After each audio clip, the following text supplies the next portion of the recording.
Assalamu alaikum everyone, this is Uswa Sultan once again, and the topic of discussion today is work done with varying force. Last time हमने work done under constant force discuss किया था और हमने उसमें discuss किया था कि अगर हम कांस्टेंट फोर्स के साथ काम करते हैं तो वर्क डन हमारे पास होता है dot product of the force and displacement. So अगर अब हमारे पास चांस ये है कि ऐसा ज़रूरी नहीं है कि हर वक्त हमारी जो फोर्स है वो कांस्टेंट हो. समटाइम्स ऐसा होता है कि हमारी जो फोर्स है वो वेरी कर रही होती है कंटिन्यूसली. इसकी बड़ी सिंपल सी एग्जांपल है कि अगर हम स्प्रिंग स्ट्रेच करें तो जो स्प्रिंग की स्ट्रेच है, स्प्रिंग का स्ट्रेच करना है, वहाँ पर हमारी जो फोर्स है वो कंटिन्यूस वेरी करती है. सेकेंडली, अगर हम जो है वो स्ट्रेट लाइन के अलोंग, अगर ग्राफ में बात करूँ तो हम स्ट्रेट लाइन के अलोंग जब मूव नहीं करते, हम कर्व्स में मूव करें तो तब भी हमारे पास जो है वो कंटिन्यूसली वेरिंग फोर्स के साथ हम काम करते हैं. तो मैं अगर ग्राफ में एक ग्राफ बनाऊँ जिसमें हमारी फोर्स वेरी कर रही है, सो हम ज़्यादा कॉम्प्लिकेशंस ऐड नहीं करते. हम ये कह देते हैं कि ये हमारी डिस्प्लेसमेंट है from x1 point two x2 point. हमने डिस्प्लेसमेंट कवर किया और जो फोर्स है हमारा, फोर्स का x कंपोनेंट ही हम डील कर रहे थे कल भी, क्योंकि हमें फोर्स का वो कंपोनेंट चाहिए जो हमारे डिस्प्लेसमेंट की डायरेक्शन में हो, और वो हमने देखा था कि x कंपोनेंट होता है. सो हम x कंपोनेंट की बात करते हैं. This is fx, minimum fx, और यहाँ से हमारा कुछ फोर्स ऐसे करके कुछ ऐसे मूव कर रहा है और ये हमारे पास आ गया मैक्सिमम fx. ओके, अब ये भी ज़रूरी नहीं है, ये जो ग्राफ है ये इंक्रीजिंग कर्व है, बट ये ज़रूरी नहीं है कि ये हर वक्त इंक्रीजिंग हो. ये हमारे पास कोई शर्त नहीं है, इसका इंक्रीजिंग होना ज़रूरी नहीं है. मे बी आपका ग्राफ डिक्रीजिंग हो, increasing and decreasing side by side भी हो सकता है. आपका ग्राफ किसी भी फॉर्म में हो सकता है, हमें उससे कोई गरज नहीं है. तो अब हमने इसको सॉल्व कैसे करना है, हमें कैसे पता चलेगा जनाब कि अब हमारा वर्क डन कितना हुआ. क्योंकि पहले तो हमारे पास एक स्ट्रेट लाइन फोर्स की आ जाती थी ग्राफ में, क्योंकि कांस्टेंट था तो हमने उसे सॉल्व कर लिया. सो अब हम ये कर रहे हैं कि हम ऐसा करते हैं, जो हमारी डिस्प्लेसमेंट है हम इसे छोटे छोटे पार्ट्स में डिवाइड कर देते हैं. x1 से x2 को मैं बहुत छोटे छोटे पार्ट्स में डिवाइड कर देती हूँ, और ये सारे पार्ट्स का जो डिफरेंस है यहाँ से यहाँ, यहाँ से यहाँ, ये ऑलमोस्ट इक्वल है. सो ये जो एक डिस्टेंस है, लेट मैं इसको कहती हूँ this is del x a, अगले वाला डेल एक्स बी, उससे अगला del x c, and up to so on del x n. हमने इसको एन पार्ट्स में डिवाइड कर दिया, x1 से लेकर x2. यानी कि हमारे पास कुछ यूं बना कि हमने स्टार्ट किया x1 से, हमने एंड किया x2 पे. ये हमारा इनिशियल पॉइंट है, ये हमारा टर्मिनल पॉइंट है डिस्प्लेसमेंट के लिए. And the total displacement cover by them, वो हमने कहा कि जी x2 माइनस x1 है. टोटल तो यही कवर हुआ ना. और लेट मैं इसको कह देती हूँ कि ये सारे का सारा x है, यहाँ से लेकर यहाँ तक, और जो इसके दरमियान में है हमने उसको इंटरवल्स में डिवाइड कर दिया. फर्स्ट इंटरवल हमारा डेल x1 है, सेकंड इंटरवल डेल x2 है, सॉरी ए बी के साथ चल रहे थे, डेल x a है, डेल x b है, and up to so on हमने इसे n इंटरवल्स में डिवाइड किया है. ठीक है, इसके साथ ही अब हमारे पास जो यहाँ फोर्स है, हम इस फोर्स को भी जो है फोर्स के लाइन को या फोर्स की कर्व को भी छोटे छोटे पार्ट्स में डिवाइड कर देते हैं. लेट एक आपके पास ये आ गया, ये यहाँ पे कट कर रहा है, ये यहाँ पे, ये वाला यहाँ पे, ये वहाँ पे. ये बिल्कुल वैसे ही है जैसे आप कैलकुलस में रिमान इंटीग्रल को कैलकुलेट करते हैं, सेम वही चीज़ है. अब अगर मैं इसको ज्वाइन कराऊँ, एक्स कंपोनेंट इस फोर्स का, ये इसका वाई कंपोनेंट है, ये इस यहाँ पर एक्स कंपोनेंट है, ये एक्स कंपोनेंट इस पॉइंट पे, ये वाई कंपोनेंट, ये वाला एक्स कंपोनेंट, ये मैं जस्ट आगे एक्स कंपोनेंट ड्रॉ कर रही हूँ, x component and x component. अब ये जो फोर्सेस के एक्स कंपोनेंट्स हैं, क्योंकि हमें वर्टिकल कंपोनेंट की ज़रूरत भी नहीं है और वर्टिकल कंपोनेंट आप देखेंगे वो वेरी भी नहीं कर रहा, वो थ्रू आउट सेम है। वर्टिकल कंपोनेंट आपके पास सेम है, आपका चेंज आ भी सिर्फ इसी पॉइंट पे रहा है, यहाँ पर ये डाउन है, यहाँ अपवर्ड।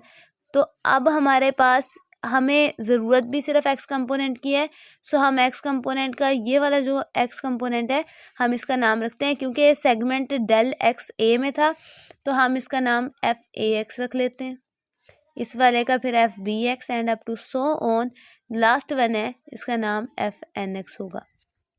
ठीक है, अब हमने वर्क डन कैलकुलेट करना है। हमारे पास हम देख रहे हैं कि रेक्टेंगल्स बन गए हैं, एक रेक्टेंगल ये बन गया, ये वाला, एक ये वाला बन गया एंड कॉरेस्पॉन्डिंग जो है वो सारे के सारे रेक्टेंगल्स आपके पास आ गए हैं, काफ़ी सारे।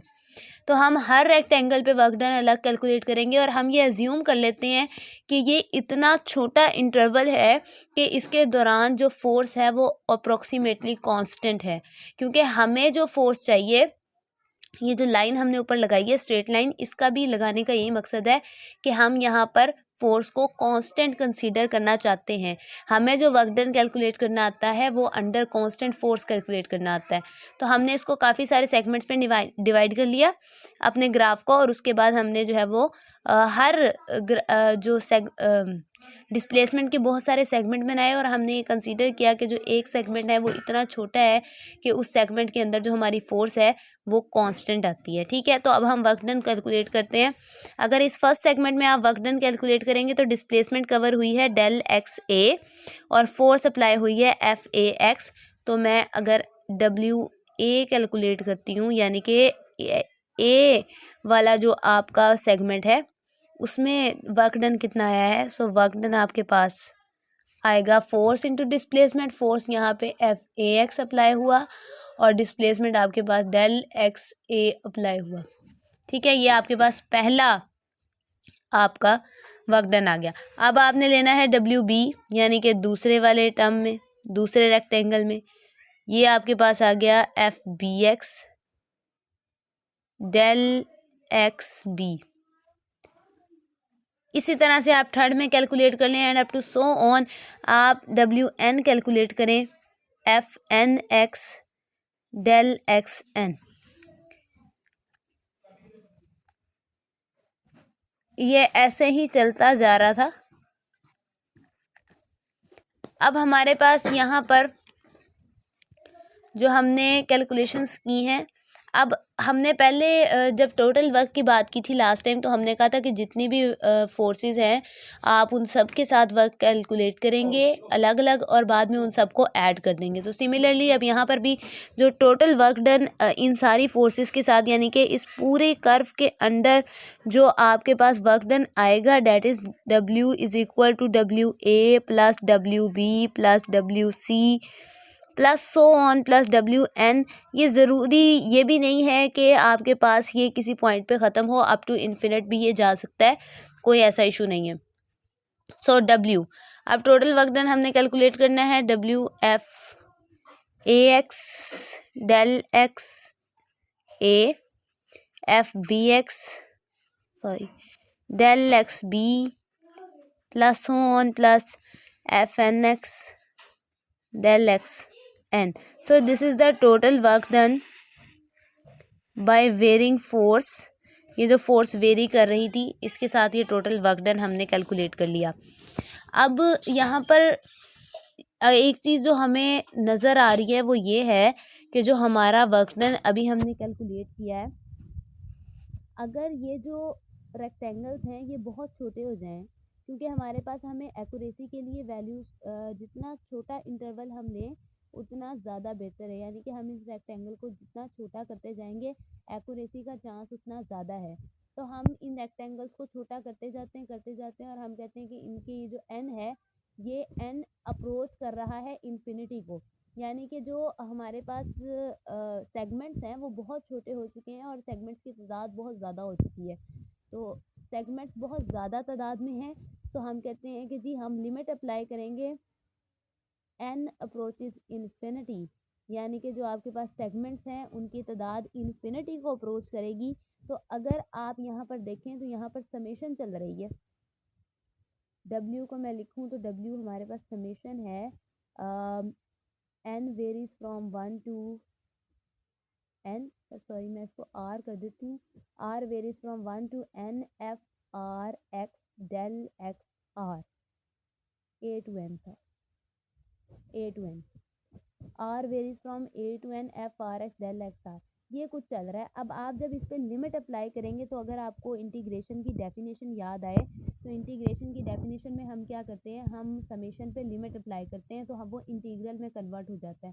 तो यहाँ पर भी हम काम वही कर रहे हैं कि हम समेशन पे लिमिट अप्लाई कर रहे हैं और लिमिट हम ऐसे अप्लाई कर रहे हैं कि जो सेगमेंट की तादाद है वो अप्रोच कर रही है इन्फिनिटी को। अगर सेगमेंट की तादाद इन्फिनिटी को अप्रोच करेगी तो ये आपके पास इंटीग्रल बन जाएगा। तो मैं वर्क डन अब अगर लिखूँ तो बाय डेफिनेशन अब आपके पास वर्क डन इंटीग्रल हो गया। इंटीग्रल में आपके पास आ गया एक्स कंपोनेंट ऑफ फोर्स और साथ आ गया डी एक्स, जो आपका फंक्शन है।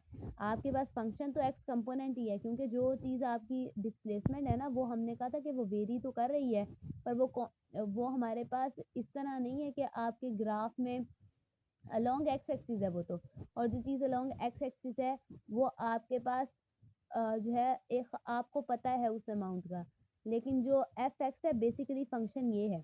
तो अगर ये फंक्शन है तो हमने इंटीग्रल के अंदर फंक्शन लगा दिया। अब बात ये है कि लिमिट्स कहाँ से आएंगी।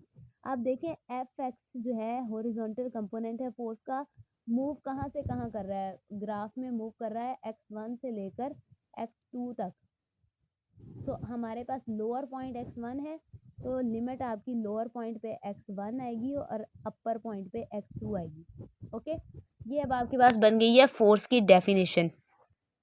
ये आपकी जो इनिशियल पोजीशन थी ये आपकी लोअर लिमिट बन गई, जो आपकी फाइनल पोजीशन थी वो आपकी अपर लिमिट बन गई, और जो आपका फंक्शन था वो आपके पास जो है वो इंटीग्रल में एज ए फंक्शन काम करेगा जो एक्स कंपोनेंट ऑफ फोर्स था। और ये जो डब्ल्यू है ये हमारे पास वर्क डन है किसी भी पार्टिकल पर अंडर वेरिंग फोर्स। ठीक है, अब जो हमने एफ ए एक्स ये वाली जो चीज़ उठाई थी, अगर हम इसको देखें यहाँ से तो ये अब एरिया अंडर द कर्व आपको दे रहा है, क्योंकि हमें पता है कि इंटीग्रल हमारे पास इस्तेमाल होता है area under the curve find out करने के लिए। तो एरिया अंडर द कर्व निकालने के लिए हमने इंटीग्रल लगा दिया और इंटीग्रल आपका मूव कर रहा है x1 से लेकर x2 की तरफ। तो अगर आप ग्राफ में देखें, ग्राफ में जो फोर्स है वो फंक्शन ऑफ पोजीशन है, यानी आपकी जो पोजीशन चेंज हो रही है वो ड्यू टू फोर्स चेंज हो रही है। जैसे फोर्स बदली आपके पास पोजीशन भी साथ साथ चेंज होती गई है।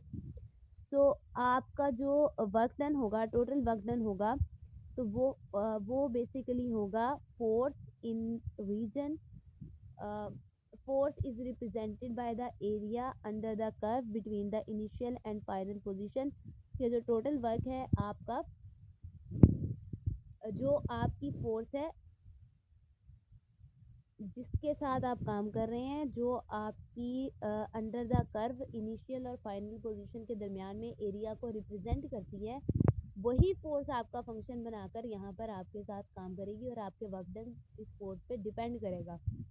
तो अब अगर आप इसको जो है वो ये कंसीडर कर लें कि जो फोर्स हमने बनाई है, लेट के वो फोर्स आपके पास कांस्टेंट है, जो हमारा कल वाला केस था कि फोर्स अगर कांस्टेंट हो, तो फोर्स अगर हम कांस्टेंट बना लें तो डिस्प्लेसमेंट तो यहाँ से लेकर यहाँ तक आपने कर ली कवर, x1 से लेकर x2 तक, और ये हमने कहा ये है x, और यहाँ से हमने या s कर लें इसको, और यहाँ से हम कहते हैं यहाँ पर कहीं पे फोर्स थी, और फोर्स चूंकि कांस्टेंट है तो ये स्ट्रेट लाइन का ग्राफ आपको मिल गया। x1 यहाँ से टच कर रहा है, x2 इसको यहाँ से टच कर रहा है। अब आप देखें कि ये जो अब आपके पास ये बना है ग्राफ, ये एक रेक्टेंगल है, और रेक्टेंगल का एरिया निकालना हमें पता है लेंथ मल्टीप्लाई बाय विड्थ होता है। तो लेंथ यहाँ पे f है और s है। अब अगर आप यहीं से कैलकुलेट करना चाहें आप यहाँ से भी कर सकते हैं। w आपके पास है x1 to x2 f x dx।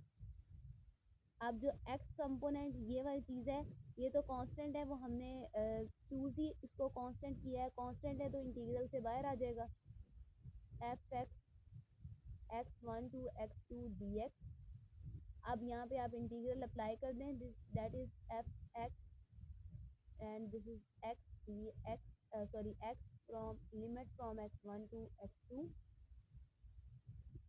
So fx is equal to into x2 minus x1 और x2 minus x1 हमारे पास किसके बराबर है, s के बराबर है, तो it is f x s.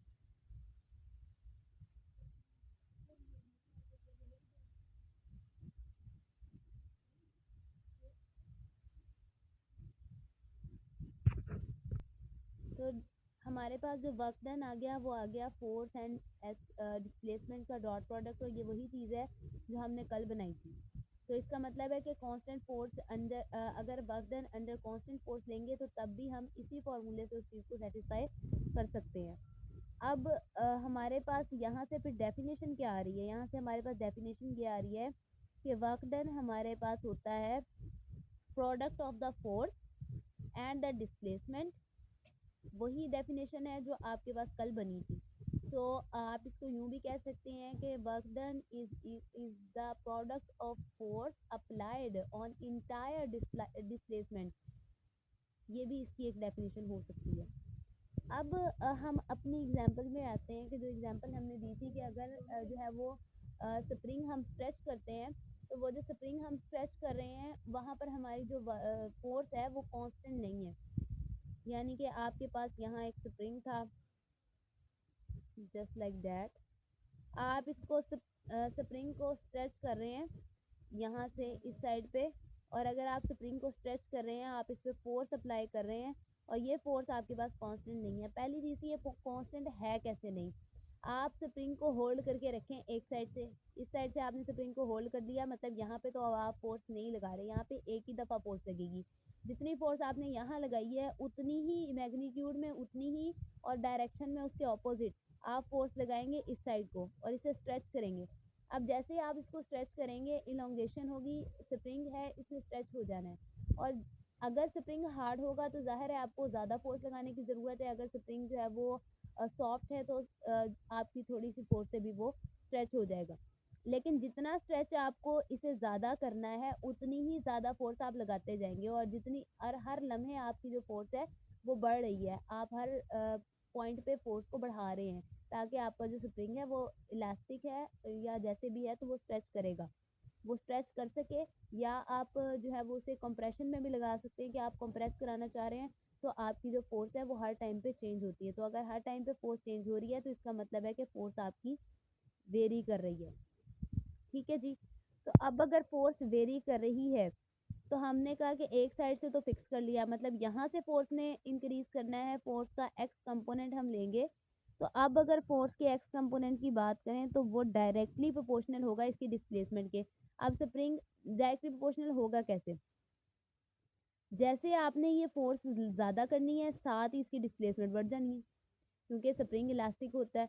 आप यहाँ से फोर्स लगाएंगे इसकी डिस्प्लेसमेंट बढ़ जानी है, यानी कि जो आपका एक्स कंपोनेंट है, अब ये फोर्स का एक्स कंपोनेंट है, आप फोर्स इधर को लगाएंगे तो उसके दोनों कंपोनेंट ज़रा आप ड्रॉ करें, एक ये कंपोनेंट बन जाएगा, एक यहाँ से परपेंडिकुलर आएगा. तो फोर्स का वो कंपोनेंट जो डिस्प्लेसमेंट की डायरेक्शन में है वो ये वाला है. तो इसका मतलब है हमें इसी वाले कंपोनेंट से गर्ज है. तो एफ एक्स फोर्स का एक्स कंपोनेंट प्रोपोर्शनल होगा उसकी डिस्प्लेसमेंट के डायरेक्टली. जैसे आप फोर्स बढ़ाएंगे वैसे ही आपकी डिस्प्लेसमेंट बढ़ेगी. अब प्रोपोर्शनैलिटी का साइन ख़त्म करना हो तो मैं यहाँ पे कांस्टेंट लगा दूंगी, लेट के बी द कांस्टेंट. तो आपके पास आ गया के एक्स. ये जो के है ये कहलाता है फोर्स कांस्टेंट या स्प्रिंग कांस्टेंट भी कहते हैं. और जो आपने अगर इस के की वैल्यू निकालनी हो तो हम फोर्स को डिस्प्लेसमेंट पे डिवाइड कर देते हैं तो आपको के की वैल्यू मिल जाएगी, K is equal to F over X. यहीं से आपने ये वैल्यू निकाली है. तो के का अगर आपने यूनिट लिखना हो एस आई यूनिट, तो यहीं से आपको ऐसा यूनिट मिल जाएगा के का. फोर्स का यूनिट न्यूटन और डिस्प्लेसमेंट का यूनिट मीटर, तो न्यूटन पर मीटर आपके पास ऐसा यूनिट है इस स्प्रिंग कांस्टेंट का या फोर्स कांस्टेंट का. फोर्स डायरेक्टली प्रोपोर्शनल है इलोंगेशन को. जितना आपका सख्त स्प्रिंग होगा उतनी आपको ज़्यादा फोर्स लगाने की ज़रूरत है. तो अब इसका मतलब ये है कि जो आपकी जो फोर्स है वो अपनी इलोंगेशन के डायरेक्टली प्रोपोर्शनल है. और ये जो चीज़ आपको यहाँ पर मिल रही है ये हुक्स लॉ कहलाता है. बेसिकली हुक्स लॉ तो नहीं है, इट्स अ स्टेटमेंट, क्योंकि वो एक ख़ास मशीन के लिए या आप कह लें कि एक ख़ास चीज़ के लिए ही होल्ड करता है। नेचर में वैसे वो होल्ड नहीं करता, लेकिन आइडियल केसेस में वो अक्सर होल्ड करता है। हर तरह के स्प्रिंग पे भी हुक्स लॉ अप्लाई नहीं होता। So Hooke's law is basically not a law, it's a statement. Statement है कि एक स्पेसिफिक, क्योंकि स्पेसिफिक डिवाइस के लिए इस्तेमाल होता है, तो रियल स्प्रिंग्स तो इसको फॉलो भी नहीं करते। अब हुक्स लॉ के मुताबिक क्या है कि जितनी फोर्स आप लगाएंगे उतनी उसकी स्ट्रेचनेस ज़्यादा होगी। यही वाली स्टेटमेंट है। इसको किसी और मैनर में अगर आप एक्सप्लेन कर पाएँ, या आप जो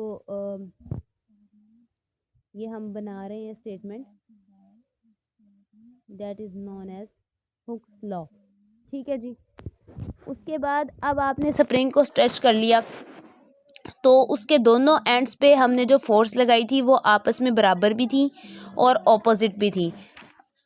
अब जैसे आपने यहाँ पर बात की थी कि हमारे पास हम इक्वल फोर्स अप्लाई करते हैं और ऑपोजिट फोर्स अप्लाई करते हैं एंड्स ऑफ स्प्रिंग पे। जैसे ही आप ये फोर्सेस अप्लाई करेंगे, यहाँ पर एक फोर्स, ये तो आपका जो है ना वो फिक्स्ड एरिया है, यहाँ पर तो आपको अप्लाई करने की ज़रूरत नहीं है। फोर्स आपकी अप्लाई होनी है दूसरे वाले एरिया पे, यहाँ पर इस साइड पे आपकी फोर्स अप्लाई हो रही है। जब आप यहाँ पे फोर्स अप्लाई कर रहे हैं, ये फोर्स ग्रेजुअली इंक्रीज करती जाएगी जैसे जैसे आप डिस्प्लेसमेंट को बढ़ाते जाएंगे। ठीक है जी। अब हम जो है वो अगर यहाँ से कैलकुलेट करें, आप स्टेशनरी, आप कहते हैं ये वाली चीज़ तो फिक्स है, इसका मतलब है स्टेशनरी है, और जब स्टेशनरी है तो ये वाला पॉइंट फिर आपका इनिशियल पॉइंट यानी कि ज़ीरो था। स्टेशनरी पे तो ये पॉइंट ज़ीरो था ना, क्योंकि कोई डिस्प्लेसमेंट भी कवर नहीं हुई, और ये कवर करता करता पहुँच गया एक्स पर। अब आप इसको कैलकुलेट करें। कैलकुलेट कहाँ से करेंगे? इसी वाले फार्मूला से। तो W इज इक्वल टू, अब लिमिट्स आपकी कहाँ से कहाँ तक है? लिमिट है 0 से लेकर x तक। 0 इसकी मीन पोजीशन है, x इसकी एक्सट्रीम पोजीशन है। मैक्सिमम अगर ये स्ट्रेच हो जाता है तो x डिस्प्लेसमेंट कवर करता है, और मिनिमम जो डिस्प्लेसमेंट है वो हमने कहा जी मीन पोजीशन 0 है। और इसके अंदर एफ एक्स था, डी एक्स था।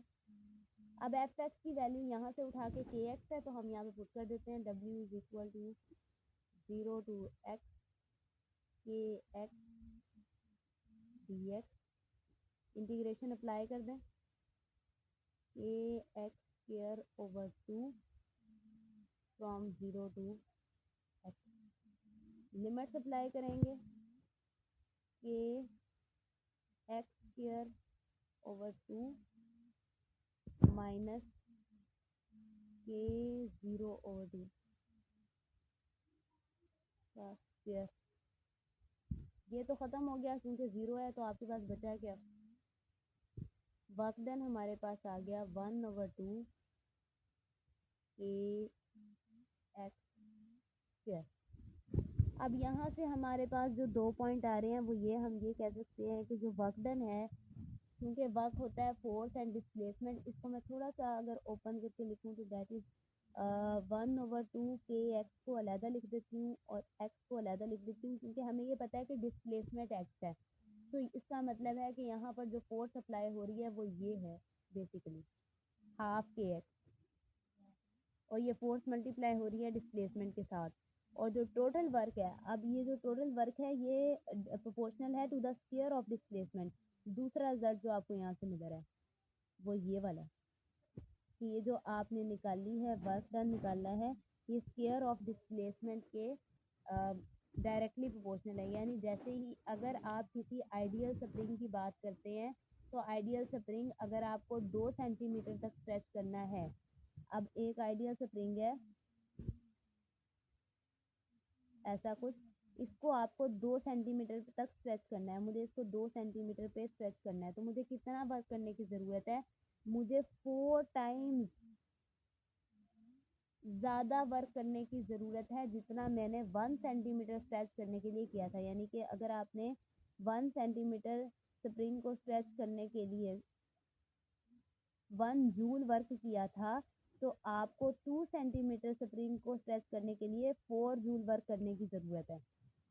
इस रिजल्ट का ये मतलब है कि आपको जितना आपको 1 सेंटीमीटर के लिए काम करना है, उससे 4 गुना ज़्यादा काम आपको करना पड़ेगा 2 सेंटीमीटर को स्ट्रेच करने के लिए। स्प्रिंग जो है असल में ओरिजिनली तो वो अपनी रेस्ट की कंडीशन पे अनस्ट्रेच्ड होता है। अब अगर स्प्रिंग इनिशियली, अभी तो हमने बात की ना कि स्प्रिंग 0 से जो है वो मूव कर रहा था x की तरफ। अब लेकिन स्प्रिंग ऐसा भी तो हो सकता है ना कि वो x1 पहले ही किसी ना किसी पोजीशन पे पड़ा हुआ x1 पे, ये इसकी अनस्ट्रेच कंडीशन है। अब मैंने इसको स्ट्रेच किया, स्ट्रेच करके ये x2 पोजीशन तक पहुंच जाए, तो ये x1 पे तो ये पहले ही था। अब x1 से x2 आया है, तो काम सारा यही है जो आपने यहाँ किया है। दोबारा से वर्क डन कैलकुलेट करना चाहें तो work done is equal to, अब लिमिट कहाँ से कहाँ तक जाएगी, x1 से x2 की तरफ जाएगी, fx आएगा, dx आएगा। fx आपके पास क्या है, kx है, x1 से x2 kx dx।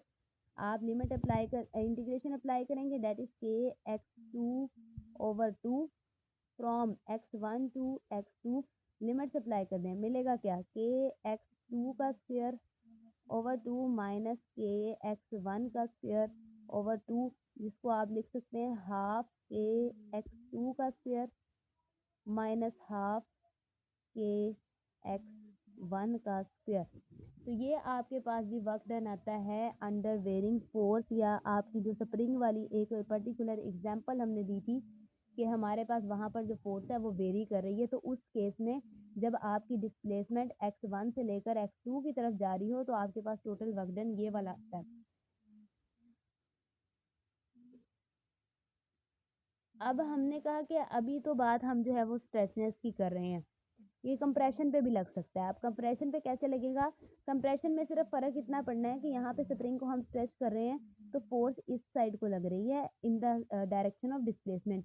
अब अगर आपको स्प्रिंग को कंप्रेस करना है तो फोर्स इस साइड पे लगेगी, सिर्फ ये फ़र्क आएगा। अब आपने स्प्रिंग लिया, आप स्प्रिंग को कंप्रेस करना चाह रहे हैं, और लेकिन स्प्रिंग के कंप्रेस होने की कंडीशन है, स्प्रिंग कंप्रेस सिर्फ उस सूरत में होता है जब उसकी कॉइल्स के दरमियान में स्पेस हो, यानी कि जो स्प्रिंग आपने लिया था उनकी जो कॉइल्स होती हैं, ये कॉइल्स होती हैं, इनके दरमियान में अगर स्पेस होगी तो वो कंप्रेस होगा, अदरवाइज वो कंप्रेस नहीं होगा।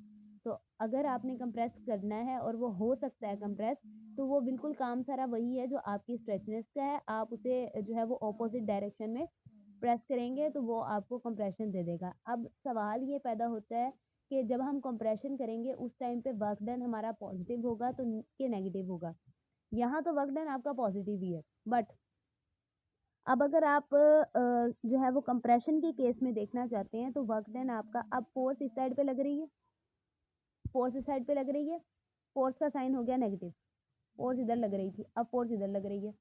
डिस्प्लेसमेंट पहले किधर कवर हो रहा था, डिस्प्लेसमेंट इधर कवर हो रहा था, एस भी इधर को जा रहा था, अब एस भी इधर को जाएगा, क्योंकि आपकी कंप्रेशन होना है, इसकी जो डिस्प्लेसमेंट है वो भी अब इधर को कवर होनी है, उधर को नहीं जाएगा ये।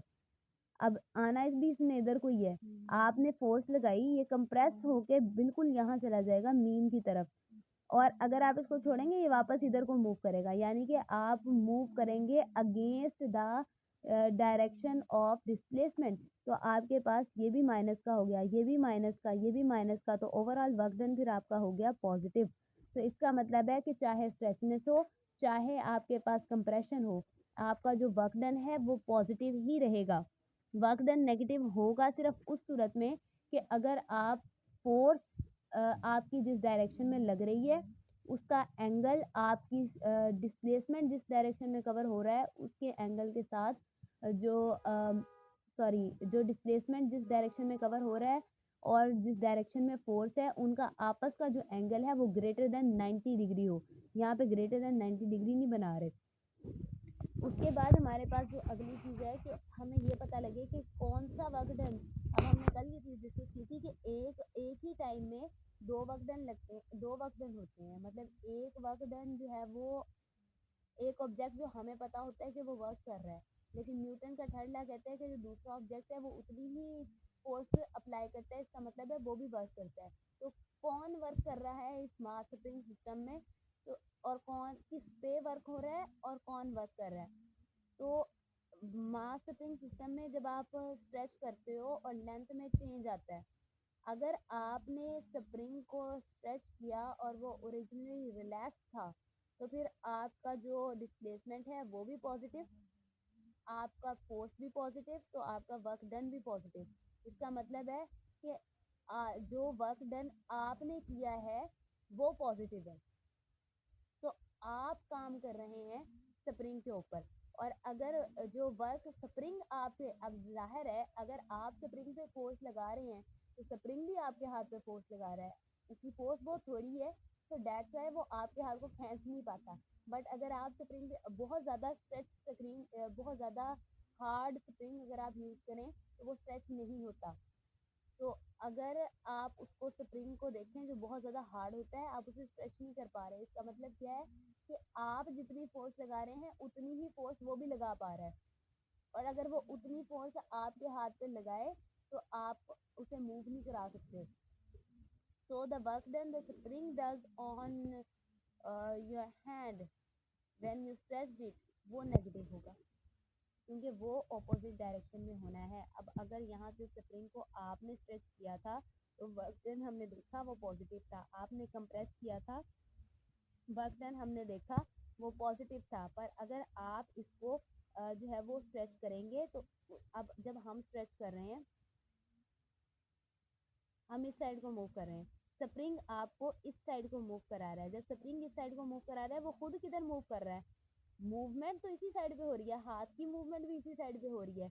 इसका मतलब है डिस्प्लेसमेंट तो अपनी ही डायरेक्शन में कवर हो रहा है, लेकिन फोर्स क्या हो गया है स्प्रिंग की साइड से नेगेटिव, तो वर्क डन हो गया है नेगेटिव। इसी तरह से जो वर्क डन आप कंप्रेशन में देखते हैं, तो अगर आप कंप्रेशन में इस साइड को फोर्स लगाते हैं तो स्प्रिंग आप पे उतनी ही फोर्स इस साइड को लगा रहा है, लेकिन डिस्प्लेसमेंट किधर कवर होता है, नेगेटिव साइड में। फोर्स पॉजिटिव हो गई, डिस्प्लेसमेंट आपके पास नेगेटिव हो गया, तो इसका मतलब है इस केस में भी आपका वर्क डन हो जाता है negative. So this is the topic work done under varying force, और हमारा जो वर्क डन का टॉपिक है वो कंप्लीट हुआ। सो नेक्स्ट अब हम इंशाल्लाह एनर्जी को डिस्कस करेंगे। Thank you very much. आपका कोई क्वेश्चन हो तो आप कमेंट सेक्शन में पूछ सकते हैं।